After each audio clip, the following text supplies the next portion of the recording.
Minister, Excellencies, ladies and gentlemen, dear friends and colleagues. Under the headline of biodiversity, it is really stimulating to see here that we have representatives from the UN organizations, from governments, from universities, from non-governmental organizations, and so on. And I think this is unique to come together, especially also with the global mountain programs, to discuss this topic of biodiversity. But this topic is here in a quite a large spectrum. It starts with land use and biodiversity and goes until protected areas and biodiversity. So it is quite a spectrum that we are discussing here.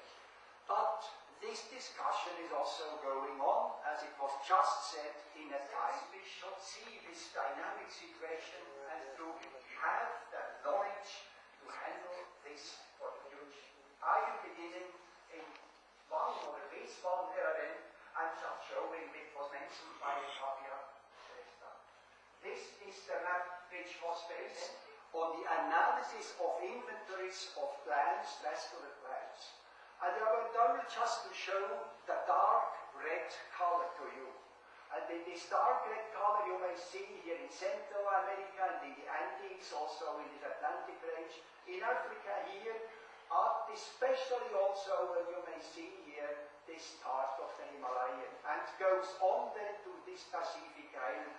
Here are the highest diversities, and I might just mention also that this excellent team in ICIMOD with Eglavia Shrestha, with Nakul Chetri, that they just published in the International Journal on Biological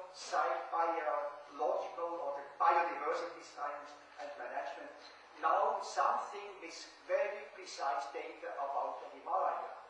But this was the beginning, and the red color means more than 5,000 plants diversity, and as such is what we read now much more today if you have the knowledge. So, but you may see this was the beginning, and I can tell you this map was presented not yet, as I said, that was a mistake, in 92, but 5 years after Rio in 97, in a brochure, and it went to all the political delegations. Of course, to the UN organizations too. And it was very impressive that these people realized how differentiated this world is in view of biodiversity, and where are the so-called hotspots, and how we should handle this in future. But it was 97, too early, that very clear programs was the outcome. But now I think we are on a crossroad here with this symposium starting here.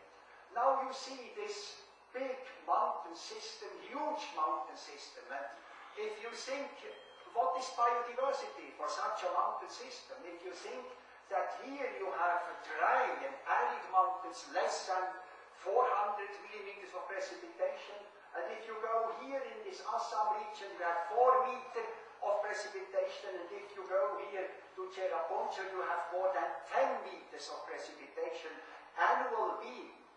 So, what the difference from west to east, and this must be also reflected in the biodiversity. But not only that, also south to north, you may see here it is the precipitation, the monsoon summer precipitation system, and if you cross over to Tibet and to these northern mountain chains, you come in the boreal winter circulation system. So also the whole precipitation system is changing from south to north, but also from west to east. And if we want to understand this biodiversity, we must understand this climatological data, or we should have it. And Director General has just said, here a lot of data are missing. We have not a clear overview about this huge mountain system. So here began the discussion with this group in ICIMOD. How should we handle this? We need better basic data. We need an understanding of climate and water. Without understanding these two elements, we shall never have the scientific base or knowledge to discuss the biodiversity. So in this sense now, it began the discussion. What we must have, a west-east transect, we must have several north-south transects, and like that, slowly you see these lines, we began to define certain corridors here. And now began an elimination or an evaluation of where is a certain knowledge existing. So these red points, for instance, here are the protected areas, IUCN categories 1 to 6, also very different, but anyhow, there is a certain protection, there were certain decisions, there must be a certain richness, perhaps also in biodiversity, but also here are indicated the World Heritage Sites, the natural World Heritage Sites, and by the way, it is only one in this parallel 3 river parts of Yunnan here, and it is the Kanchenjunga, Sagarmatha and Everest, and it is Nanda Devi. And if you think only 3, if we are not taking into consideration now Chitfang here, because it is in the plain mainly, 3 natural heritage sites is not very much. Small Switzerland is 40,000 square kilometers, has also 3. And here you have 3,000 kilometers west-east. So I think because World Heritage Sites are in a certain sense a common good also, I think the future must show here is a lot of activity, I think, are necessary also here.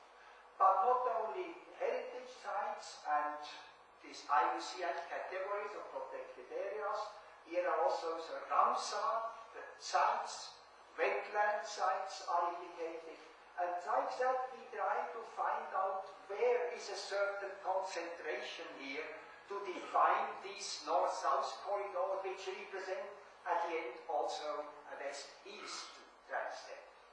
The next one will show this same picture, but certain places. We begin with point 1, is the Wakhan corridor.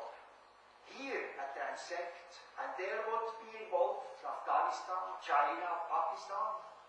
That would be one, and then here Karakorum, select perhaps the national park, but a little bit more. So China and Pakistan, and then we come here to this famous, what is mentioned, Kailash Nanda Devi, this transect, then the Sagarmatha, number 4 here, and this China and Nepal, then comes here the 5th, this is the Kanchenjunga, also is involved Bhutan, China, India, and then here you see this point which was also mentioned, that there were some discussions about the cooperation between China, Myanmar and India. And finally to include also our member country Bangladesh, this Chittagong hill tract, and including also this Meghalaya hill part with Cherrapunchi and this high precipitation station. Interesting to see how this ecosystem reacts. So these would be the 7 interesting points, and now I want to add, and now goes a strong appeal to our Chinese colleagues that perhaps they could take up, especially in this area, a mountain or a mountain system or a mountain range where you could fulfill a little bit this northern part, so that we understand this change that we discussed from the monsoon precipitation system in summer to this northern part with a completely different circulation regime. This is the proposal, and I think it is now very important that this will be discussed in our conference. You should think, where are your interests? Would you propose something else? We should discuss it. Would you have less or more of these corridors? This is all in discussion. It is just a preparation only based on the existing knowledge about all these different protected things which are existing.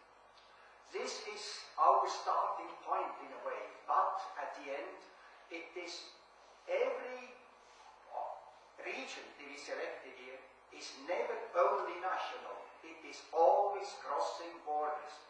And I think it is so important, this crossing borders, because we need this cooperation in future. I shall just continue to show that consequences also for climatic, basic knowledge, and so on. So, this is our starting point, and it will be interesting to hear from all the programs what they are thinking. And if you agree, even with changes, then we expect also that it would be an interest to participate in this region, so that we can have certain test sites. May it be like